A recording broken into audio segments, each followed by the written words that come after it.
അപ്പൊ Jitubhai, yes, Malappuram car എന്നുള്ള നിലയ്ക്ക് നമ്മൾ എന്താണെങ്കിലും പറയേണ്ട കുറച്ച് കാര്യങ്ങൾ. യെസ്. ഓക്കെ, അത് ഈ നാട്ടിൽ ജനിച്ച് വളർന്ന് ഈ നാടിനെ അത്രത്തോളം സ്നേഹിക്കുന്ന ഒരാൾ എന്നുള്ള നിലയ്ക്ക് ഞാൻ റെസ്പോൺസിബിളാണ്, ജിത്തുഭായ് റെസ്പോൺസിബിളാണ്, മലപ്പുറത്തുള്ള ഓരോ വ്യക്തികളും മലപ്പുറത്തിന് ഇഷ്ടപ്പെടുന്നവരൊക്കെ റെസ്പോൺസിബിളാണ്. കാരണം നമ്മുടെ മുഖ്യമന്ത്രി ഇന്നലെ പറഞ്ഞൊരു കാര്യമാണ്, ദ ഹിന്ദു പേപ്പറിന് കൊടുത്ത ഒരു ചെറിയ ബൈറ്റിനകത്ത് മൂപ്പര് പറഞ്ഞിട്ടുണ്ടായിരുന്നു. For example, 150 kg of gold and hawala money worth 123 crore were seized by the state police in the last 5 years from Malappuram district. Yes. The money is entering Kerala or anti-state and anti-national activities. These money, ഈ പൈസ, okay, ഇതാണ് മൂപ്പരുടെ ആ ഒരു statement. അത് കൃത്യമായ പേപ്പറിൻ്റെ cutting ഞാൻ അവിടെ വെക്കുന്നുണ്ട്. മലപ്പുറം ജില്ലയിൽ നിന്ന് 150 കിലോ സ്വർണവും 123 കോടി രൂപയുടെ ഹവാല പണവും പിടിച്ചെടുത്തു. ഈ പണം ഉപയോഗിക്കുന്നത് രാജ്യവിരുദ്ധ പ്രവർത്തനത്തിന്. അതാണ് ഈ രാജ്യവിരുദ്ധ പ്രവർത്തനം. മലപ്പുറം സീസ് ചെയ്ത പൈസ, സ്വർണം, ഓക്കെ, ഇങ്ങനൊരു കാര്യം മുഖ്യമന്ത്രി പറയുമ്പോൾ ഇത് എന്തിൻ്റെ അടിസ്ഥാനത്തിൽ പറയുന്നു? ഓക്കെ, ഇങ്ങനത്തെ കേസുകൾ, രാജ്യവിരുദ്ധ പ്രവർത്തനം നടത്തിയ കേസുകൾ ഇവിടെ രജിസ്റ്റർ ചെയ്തിട്ടുണ്ടോ? ആ കേസുകൾ രജിസ്റ്റർ ചെയ്തിട്ടുണ്ട് എന്നുണ്ടെങ്കിൽ അത് ഏത് സംഘടനയിൽപ്പെട്ട ഏത് വ്യക്തികൾ അല്ലെങ്കിൽ ഒരു ഇൻഡിവിജ്വൽ ആരോ ആയിക്കോട്ടെ, ഈ പ്രവർത്തനം, രാജ്യവിരുദ്ധ പ്രവർത്തനം കഴിഞ്ഞ 5 വർഷത്തിനിടയിൽ നിങ്ങൾ മോണിറ്റർ ചെയ്ത് മലപ്പുറത്ത് നിന്ന് പിടിച്ചിട്ടുണ്ട് എന്നുണ്ടെങ്കിൽ അതിൻ്റെ കൃത്യമായ ഡാറ്റ ജനങ്ങളിലേക്ക് അറ്റ്ലീസ്റ്റ് ഞങ്ങൾ മലപ്പുറക്കാർക്കെങ്കിലും അറിയണ്ടേ? മുഖ്യമന്ത്രിനെ പോലെ ഇത്രയും വലിയൊരു പൊസിഷനിൽ നിൽക്കുന്ന ഒരാൾ ഒരു സ്റ്റേറ്റ്മെന്റ് ഇറക്കുമ്പോൾ എന്തെങ്കിലുമൊക്കെ നമുക്കൊരു പഞ്ച് കിട്ടാൻ വേണ്ടി പറയണ പോലെ സാധനം പോലെ ഇത് പ്രത്യേകിച്ച് ഇങ്ങനത്തെ ഒരു സാധനം തൊട്ട് കളിക്കാൻ പാടുണ്ടോ എന്നുള്ളതാണ്. ഇത് ഇപ്പോൾ ഭയങ്കര ചർച്ചയാവാൻ കാരണം അഗെയിൻ പി വി അൻവർ നടത്തിയ പ്രസംഗത്തിനിടയിലാണ് ഈ കാര്യങ്ങൾ പത്രം പൊക്കി പിടിച്ചത്, ദ ഹിന്ദു പൊക്കി പിടിച്ചിട്ട് പി വി അൻവർ പറഞ്ഞത്. ഇപ്പൊ ഈ MDMA കേസുമായി ബന്ധപ്പെട്ട് നമ്മൾ പരിശോധിച്ച് നോക്കുമ്പോൾ 100-ലേറെ ചെറുപ്പക്കാരാണ് കള്ളക്കേസിൽ കുടുക്കിയിരിക്കുന്നത്. ഒരു ബന്ധവുമില്ല. ഒന്ന് മണത്ത് നോക്കുന്ന ബന്ധമെങ്കിലും വേണ്ടേ? പോലീസിലെ ഒരു സംഘമാണ് ഈ കച്ചവടം നടത്തുന്നത്. ഇവരാണ് സാധനം കൊണ്ടുവരുന്നത്, ഇവരാണ് ഏജന്റുമാരെ ഏൽപ്പിക്കുന്നത്, ഇതിന്റെ പണം മുടക്കുന്നതും ലാഭമെടുക്കുന്നതും അവർ. എന്നിട്ട് കേസ് വേണം സുജിത് ദാസിന്. അതിനെന്താ പണി? നിരപരാധികളായ ആളുകളെ, ചെറുപ്പക്കാരെ കൊടുക്കുക. 1 ഗ്രാം 2 ഗ്രാം നിയമത്തിന് വിധേയമായി 1 കൊല്ലമോ 1.5 കൊല്ലമോ ശിക്ഷ കിട്ടുന്നതിൽ കൊടുക്കുക. അങ്ങനെ സർക്കാരിന്റെ മുമ്പിൽ, ജനങ്ങളുടെ മുമ്പിൽ, പൊതുസമൂഹത്തിന്റെ മുമ്പിൽ സുജിത് ദാസ് IPS ഏറ്റവും കൂടുതൽ സ്വർണം പിടിച്ചവൻ, ഏറ്റവും കൂടുതൽ MDMA കേസ് പിടിച്ചവൻ, രാഷ്ട്രപതിയുടെ അവാർഡല്ല, യുണൈറ്റഡ് നേഷൻസിന്റെ അവാർഡ് കൊടുക്കേണ്ടവൻ അവന് എന്നാണ് എന്റെ അഭിപ്രായം. ഇതെല്ലാം നടക്കുന്നത് ഈ മലബാറിൽ, പ്രത്യേകിച്ച് മലപ്പുറം ജില്ലയിൽ. ഇന്നെന്താണ് ബഹുമാനപ്പെട്ട മുഖ്യമന്ത്രി പറഞ്ഞത്? എന്റെ കയ്യിലുള്ളത് ഹിന്ദു ന്യൂസ് പേപ്പറാണ്, നിങ്ങളെല്ലാവരും കണ്ടിട്ടുണ്ടാവും. ഇതാണ്, എന്താണ് headline? CPIM has always stridently opposed RSS and Hindutva forces in Kerala. അദ്ദേഹം പറയാണ്, CPM ആണ് ഈ ഹിന്ദുത്വ ഫോഴ്സസിനെ ഇവിടെ ഏറ്റവും കൂടുതൽ ശക്തമായി നേരിട്ടിട്ടുള്ളത്. ഞാനത് പറയാനല്ല, അതിലൊരു വാസ്തവമുണ്ട്, അതിൽ തർക്കവുമില്ല. പക്ഷെ ഇപ്പോഴത്തെ സ്ഥിതി എന്ത്? അവിടെയാണ് പ്രശ്നം. ഇതിൽ അദ്ദേഹം പറഞ്ഞു വരുന്നത് മലപ്പുറം ജില്ല സംസ്ഥാനത്തെ ഏറ്റവും വലിയ ക്രിമിനൽ സംഘത്തിന്റെ കേന്ദ്രം. ആരോടാ പറയുന്നത്? ഹിന്ദു ന്യൂസ് പേപ്പറിനോട്. എന്താ മാതൃഭൂമിയും മനോരമയും കേരളത്തിലെ മറ്റു പത്രങ്ങളോട് പറയാത്തത്? ചോദ്യമുണ്ടാകും. ഈ വാർത്ത എങ്ങോട്ടാ പോകുന്നത്? നേരെ ഡൽഹിയിലേക്ക്. സദുദ്ദേശമാണോ ദുരുദ്ദേശമാണോ? ഇതിൽ പറയുന്ന കണക്കുകൾ മലപ്പുറം ജില്ലയിൽ നിന്ന് 150ഓളം സ്വർണ്ണക്കേസുകൾ പിടിച്ചു. എങ്ങനെയാ മലപ്പുറം ജില്ലയിൽ നിന്ന് പിടിച്ചത്?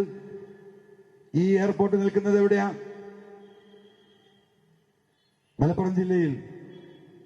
ആ എയർപോർട്ടിന്റെ മുറ്റത്തിട്ട് പിടിച്ചാൽ ഈ കേസ് എവിടെയാണ് എഫ്ഐആർ ഇടുക? മലപ്പുറം ജില്ലയിൽ.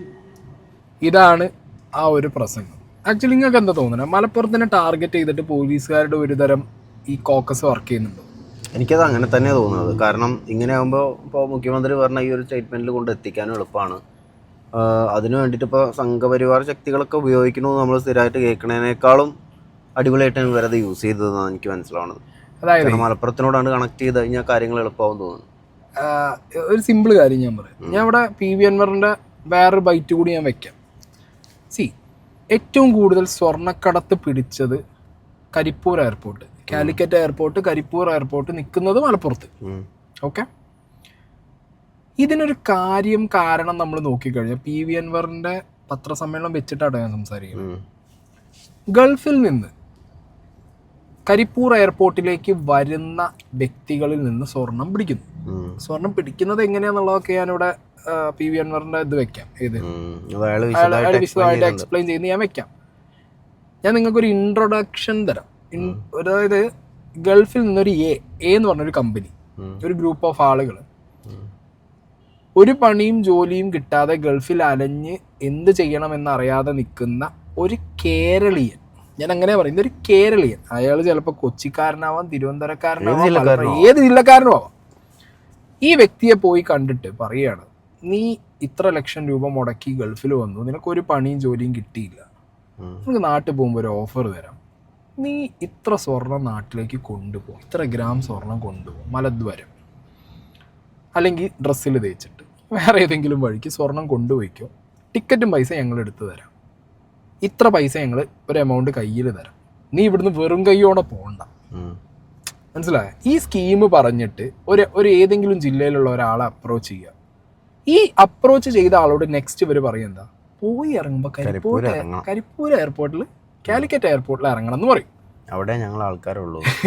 അങ്ങനെ ഇവരെന്ത് ചെയ്യും, ഇതിൽ പെട്ടുപോകുന്നവർ, അല്ലെങ്കിൽ ഇത് നിർബന്ധിതമായിട്ട്, അതെ ഒന്നുമില്ല ലൈഫിലെല്ലാം പോയി, ഇനിയിപ്പോൾ ഇതെങ്കിൽ ഇത് എന്തെങ്കിലും ചെയ്യട്ടെ എന്ന് പറഞ്ഞിട്ടൊക്കെ പോരുന്ന, അല്ലെങ്കിൽ സെൽഫായിട്ട് ഓപ്റ്റ് ചെയ്ത് പോരുന്നവരുണ്ടാവും. ഹൂവർ ഇറ്റ് ഈസ്, അവർ ഈ സാധനം എന്ത് ചെയ്യുന്നു, ഈ ടാസ്ക് ഏറ്റെടുക്കുന്നു.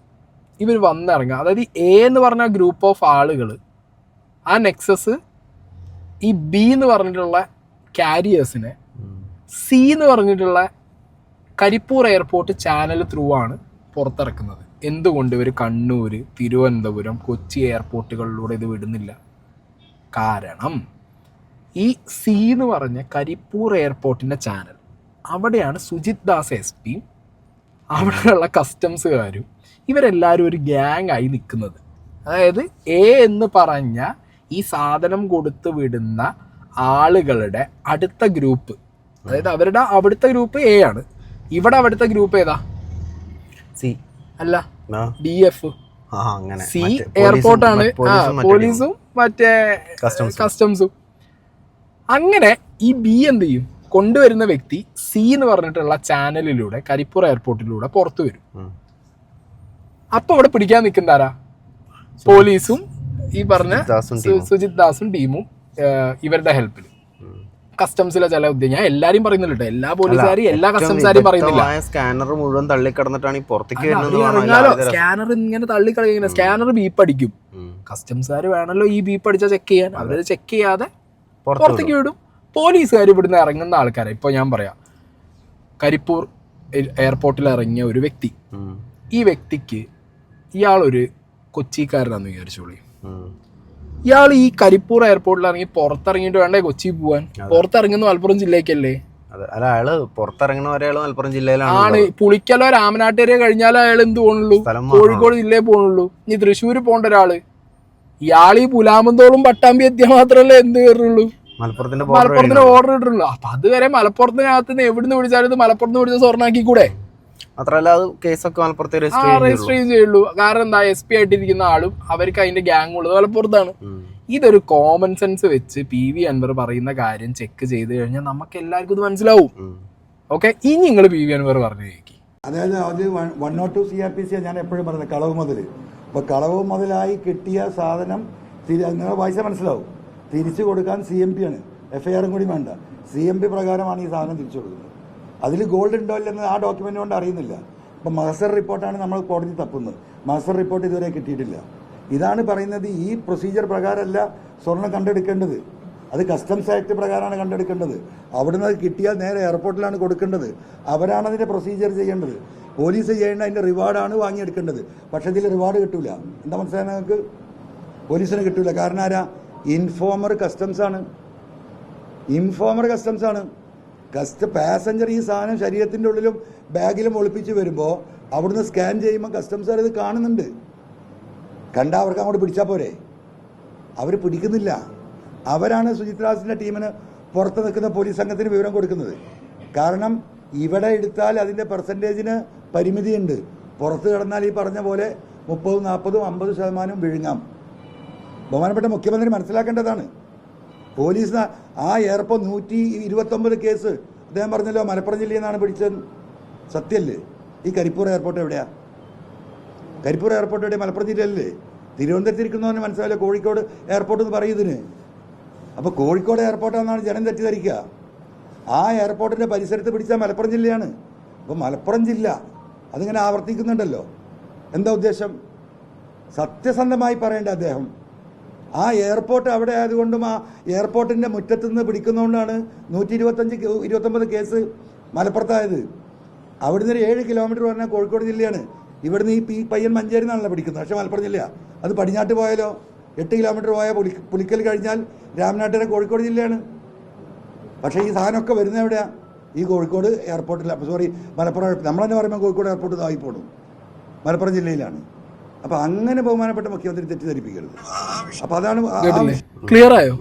അതായത് വളരെ സിമ്പിളായിട്ട് മലപ്പുറത്താണ് ഏറ്റവും കൂടുതൽ. ഇത് സ്വർണത്തിന്റെ കേസ് മാത്രമല്ല കേട്ടോ, മലപ്പുറം ജില്ലയിലെ കേസുകൾ കൂടുന്നതിന് ഞാനൊരു കാര്യം പറയാം. ഇപ്പം മലപ്പുറം ജില്ലയിൽ നിന്ന് ലഹരി വസ്തു ഉപയോഗിച്ച അല്ലെങ്കിൽ ഉപയോഗിച്ചുകൊണ്ടിരിക്കുന്നതോ കൈവശം വെച്ചതോ ആയിട്ടുള്ള 2-3 ആളെ പിടിച്ചു എന്ന് വിചാരിച്ചു. 2-3 ആളെ പിടിച്ചു.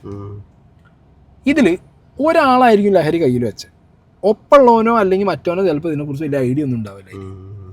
ഇനിയിപ്പോൾ ഒപ്പുള്ളവനും ഉപയോഗിച്ചു എന്ന് വിചാരിച്ചോ, ഗ്രൂപ്പ് ഓഫ് ആളുകളുടെ പേരിലാണ് എന്ത് ചെയ്യേണ്ടത്? ഒറ്റ കേസാണ്. നേരെ മറിച്ച് അതിന് വരെ ഒരു 5 ആളുണ്ടെങ്കിൽ 5 ആളെ പേരിലും ഓരോ ഇൻഡിവിജ്വൽ കേസ് ഇട്ട് അത് 5 കേസാക്കും. അപ്പോൾ മലപ്പുറത്ത് ഒറ്റയടിക്ക് 5 കേസായി.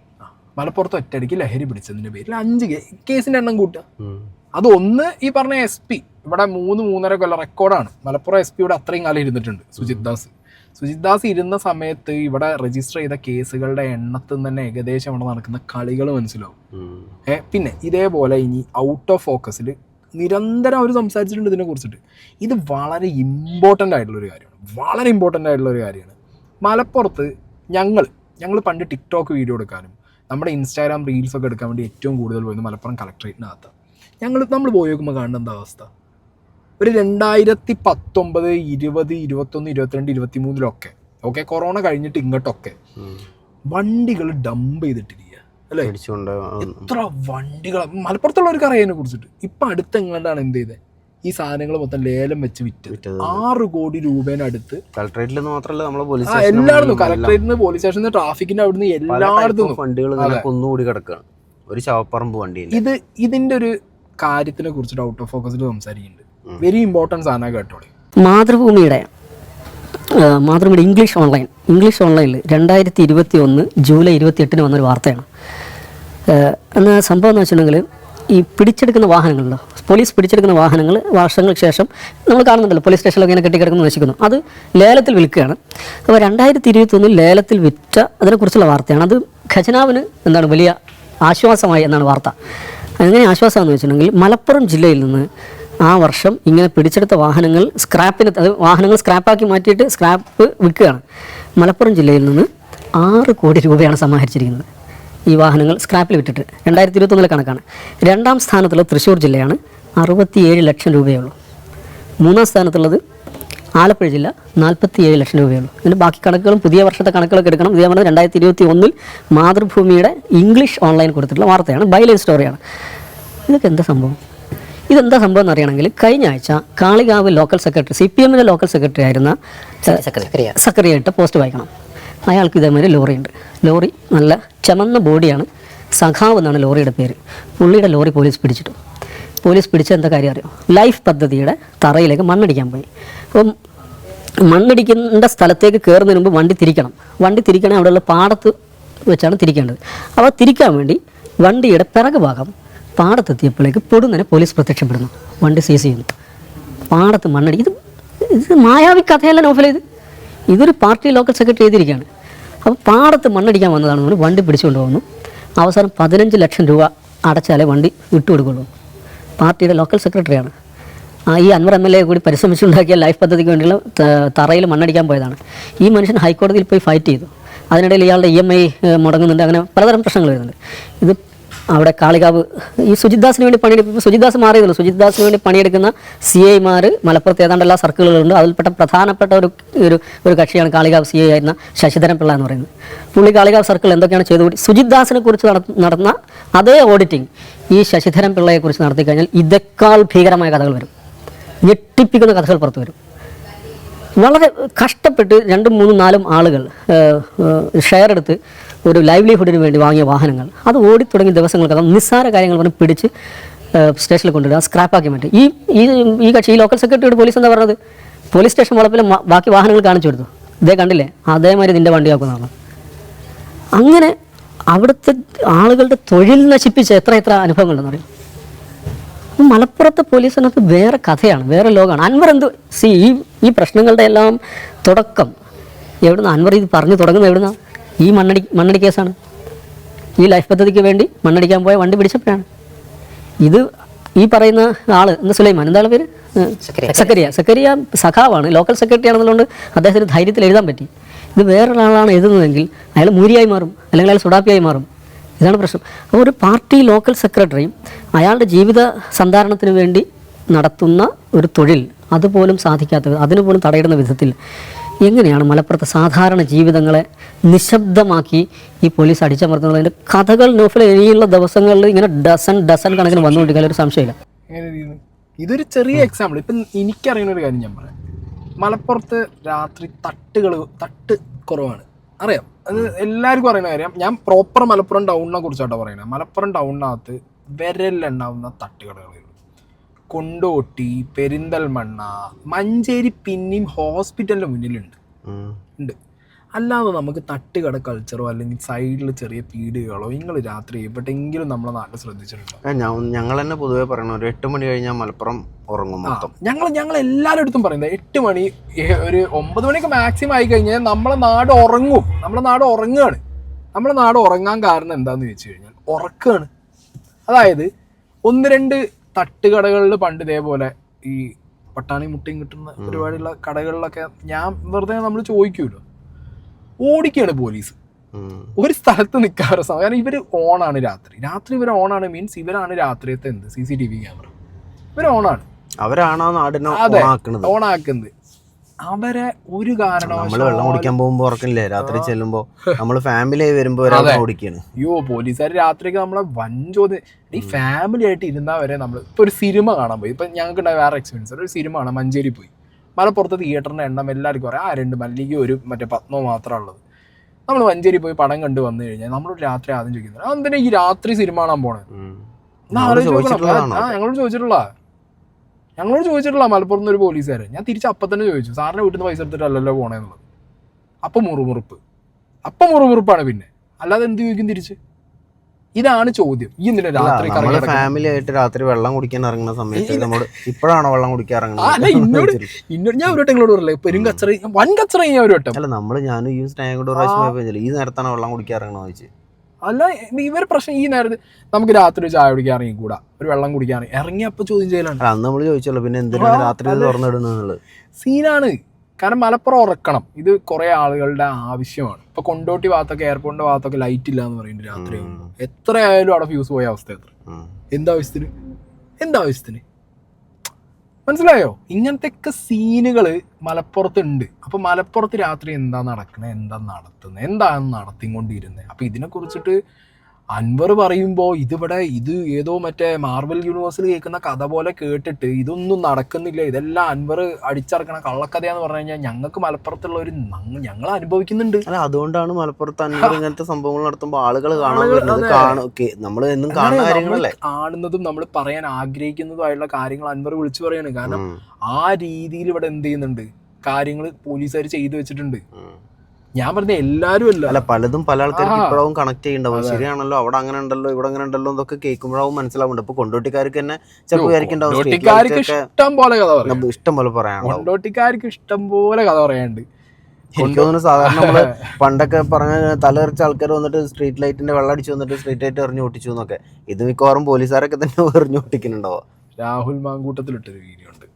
സംഘപരിവാർ പ്രത്യയശാസ്ത്രം വിളിച്ചു പറയുന്ന അങ്ങേയറ്റം ഇസ്ലാമോഫോബിക് ആയിട്ടുള്ള ഒരു അഭിമുഖം ദ ഹിന്ദുവിൽ വന്നിട്ടുണ്ട്. അങ്ങനെ ഒരു അഭിമുഖത്തെ പറ്റി പറയുമ്പോൾ ശ്രീ കെ സുരേന്ദ്രനാണ് എന്ന തെറ്റിദ്ധാരണയൊന്നും ഇപ്പോഴാക്കുന്നില്ല. കാരണം ശ്രീ കെ സുരേന്ദ്രനേക്കാൾ ആത്മാർത്ഥമായി കേരളത്തിൽ സംഘപരിവാരത്തിന് വേണ്ടി ജോലി ചെയ്യുന്ന കേരളത്തിന്റെ മുഖ്യമന്ത്രി ശ്രീ പിണറായി വിജയന്റെ അഭിമുഖമാണത് എന്ന് എല്ലാവർക്കും ബോധ്യമുണ്ട്. ആ അഭിമുഖത്തിനകത്തെ പ്രസക്തമായ ഭാഗം പറയാം. When our government acts against Muslim extremist elements, these forces try to project that we are acting against Muslims. അതായത് തീവ്രവാദ സ്വഭാവമുള്ള മുസ്ലിം സംഘടനകൾക്കെതിരായിട്ട് ഗവൺമെന്റ് പ്രവർത്തിക്കുമ്പോൾ അത് മുസ്ലിം സമൂഹത്തിനെതിരായിട്ടുള്ള പ്രവർത്തനമായിട്ട് ഇക്കൂട്ടർ ചിത്രീകരിക്കാറുണ്ട്.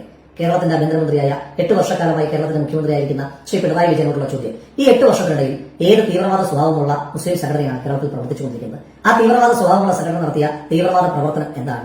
അതിന്റെ പേരിൽ അറസ്റ്റ് ചെയ്യപ്പെട്ടുള്ള തീവ്രവാദികൾ എത്രയാണ്? അങ്ങനെ ഒരു കേസുമില്ലാതെ അന്തരീക്ഷത്തിലേക്ക് സംഘപരിവാറിന്റെ വളർച്ചയ്ക്ക് വേണ്ടിയിട്ട് ഒരു വഴിപാട് പോലെ അങ്ങ് വെടിപൊട്ടിച്ചിരിക്കുകയാണ്. അങ്ങ് ഇതിന് ഉദാഹരണമായി പറഞ്ഞിരിക്കുന്നത്, for example 150 kilogram of gold and hawala money worth 123 crore were seized by the state police in last 5 years from Malappuram district. Malappuram ജില്ലയിൽ നിന്ന് 123 കോടി രൂപ വില മതിക്കുന്ന 150 കിലോഗ്രാം സ്വർണ്ണക്കടത്തിന്റെ ഭാഗമായി പിടിച്ചെടുത്തു കേരള പോലീസ് എന്നാണ് പറയുന്നത്.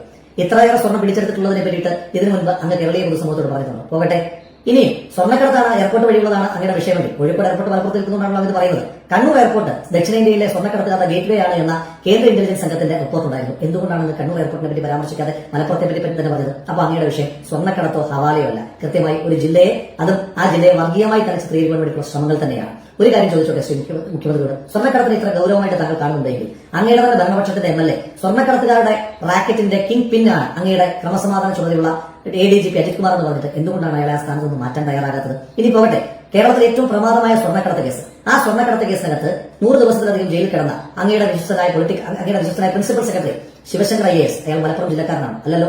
ആ സ്വർണ്ണക്കടത്ത് കേസിനകത്തെ മുഖ്യ പ്രതിയെ അങ്ങയുടെ പഴയ സുഹൃത്തുമായ ശ്രീമതി സ്വപ്ന സുരേഷ് ഡിപ്ലോമാറ്റിക് ചാനലിലൂടെ അവർ സ്വർണ്ണം കടത്തിയാളാണ്. അവർ മലപ്പുറം ജില്ലക്കാരിയാണ് അല്ലല്ലോ. പിന്നെ എന്തുകൊണ്ടാണ് ഉന്നതമായ വിദ്യാഭ്യാസ മൂല്യങ്ങളുള്ള ഉയർന്ന വിജയം നേടുന്ന ഒരു ജില്ലയെ നിരന്തരമായി സംഘപരിവാരം ആക്രമിക്കുന്ന അതേ പാതയിൽ അന്നും ആക്രമിച്ചുകൊണ്ടിരിക്കുന്നത്?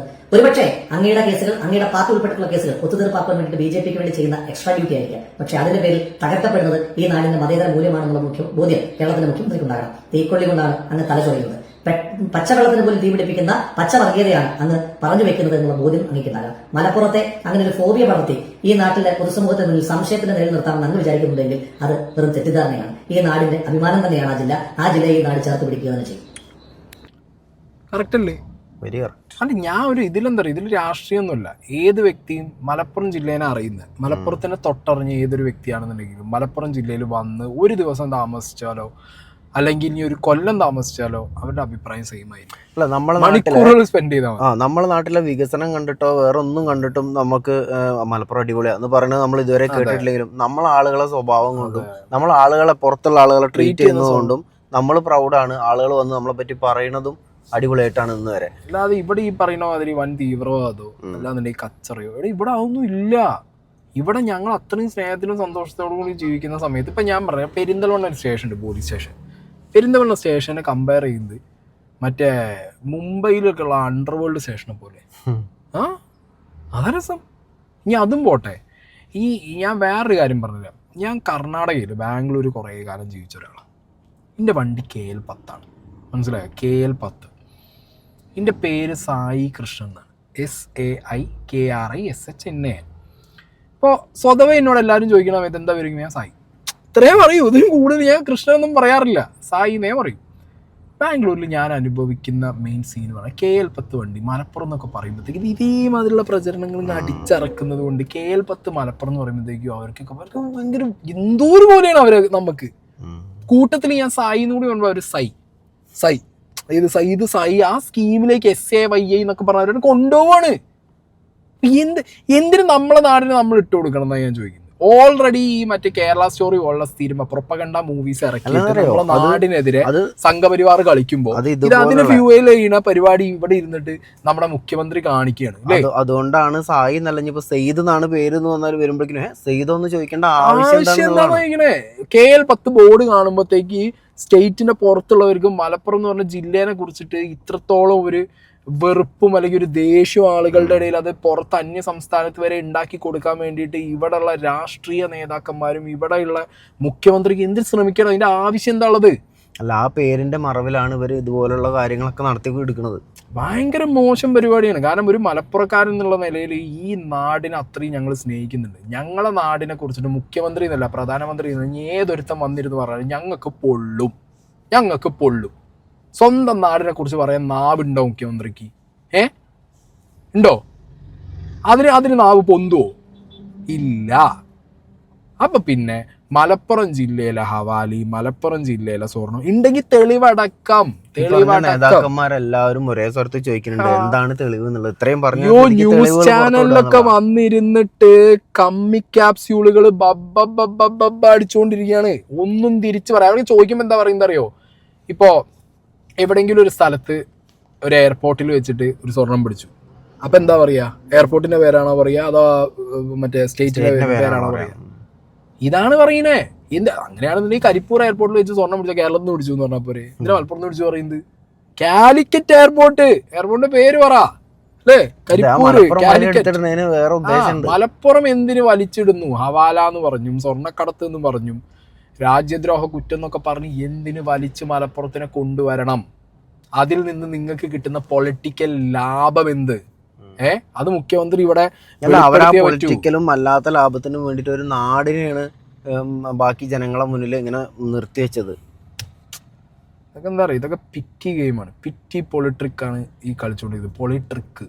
ഈ ട്രിക്കൊന്നും നാട്ടുകാരടുത്ത് ഇനി വില പോകുന്നില്ല. ഇനി എത്ര ഡബിൾ അല്ല ട്രിപ്പിൾ അല്ല, ഇനി ഒരു 10 ചങ്കും കൊണ്ടുവന്നാലും ഇത്തരം കാര്യത്തിലറിയോ എന്ത് കൊണ്ടുവന്നിട്ടും കാര്യമില്ല. കാരണം ജനങ്ങളെല്ലാരും ഒരേപോലെ ഇറങ്ങും. അതായത് രാഷ്ട്രീയോ മതമോ ഒന്നും നോക്കാതെ. എന്തിനു നോക്കണം? മലപ്പുറംകാരെന്ന് പറഞ്ഞാൽ ഞങ്ങൾ മലപ്പുറക്കാരാണ്. നമുക്കൊരു ഇലക്ഷൻ വരുമ്പോഴേ ഉള്ളൂ രാഷ്ട്രീയം. നമുക്ക് എന്താ പറയാ, നമുക്ക് അമ്പലവും പള്ളിയും എല്ലാം ഒന്നാണ്. മലപ്പുറത്ത് വന്നാ അറിയാം. ഞങ്ങൾക്ക് പള്ളി അമ്പലം എന്ന് പറഞ്ഞ് വേർതിരിവുകളൊന്നും ഇവിടെ ആർക്കും ഇല്ല. അതുകൊണ്ട് ഇങ്ങോട്ട് കോലിട്ട് ഇളക്കാൻ മുഖ്യമന്ത്രി എന്നല്ല ഒരാൾ വരാൻ നിൽക്കണ്ട, മലപ്പുറത്തേക്ക് വരാൻ നിൽക്കണ്ട. ഒറ്റക്കെട്ടായി നേരിടും. അത്രേ ഞങ്ങൾക്ക് പറയാനുള്ളൂ. അല്ലാതെ ഇങ്ങനത്തെ അജണ്ടകൾ വെച്ചിട്ട് ഇനി പോലീസിനെ കൊണ്ടാണെങ്കിലും ഇവിടെ രാഷ്ട്രീയം കളിച്ചാൽ ഇങ്ങനത്തെ അജണ്ടകളൊന്നും ഇവിടെ വില പോകില്ല. നമുക്ക് ബാക്കി എല്ലാതിനേക്കാളും കൂടുതൽ ഒരു മലപ്പുറത്തുകാരൻ എന്നറിയപ്പെടുന്നതിനാണ് ഇവിടെ ഓരോ മലപ്പുറത്തുകാരും അഭിമാനിക്കുന്നത്. ഞങ്ങൾക്ക് ആ ഒരു അഭിമാനം വേറെ തന്നെയാണ്. ഓക്കെ, മലപ്പുറം എന്ന് പറയുന്നത് ഞങ്ങൾക്ക് വികാരമാണ്. ഞങ്ങളെ നാടിനെ കുറിച്ച് ഇല്ലാത്ത കാര്യങ്ങൾ ഞങ്ങളെ നാട്ടിൽ പ്രശ്നം ഉണ്ടോ ഞങ്ങളോട് പറ, ഞങ്ങൾ മുന്നിട്ടിറങ്ങി തീർക്കാം. അത് നമുക്കാണത് പറഞ്ഞത്. നാട്ടിൽ ഇങ്ങനെ ഒരു പ്രശ്നം ഉണ്ടെന്ന് ഞങ്ങൾക്ക് പറഞ്ഞു ഞങ്ങളെ അറിയിക്കണം നിങ്ങൾ. അതിന് പകരം നമ്മളെ കരുവാക്കി മലപ്പുറത്തിനെ മാത്രം മുന്നിലെടുത്ത് വെച്ച് മലപ്പുറത്തിന് എന്തോ വലിയൊരു മറ്റേ തീവ്രവാദ മുഖം കൊടുത്തിട്ട് ഒരു രാഷ്ട്രീയക്കാരനും ഇനി പിണറായി വിജയനാണെങ്കിലും വലിയ ആളാവാൻ മലപ്പുറത്തുകാർ സമ്മതിക്കില്ല. ഓക്കെ.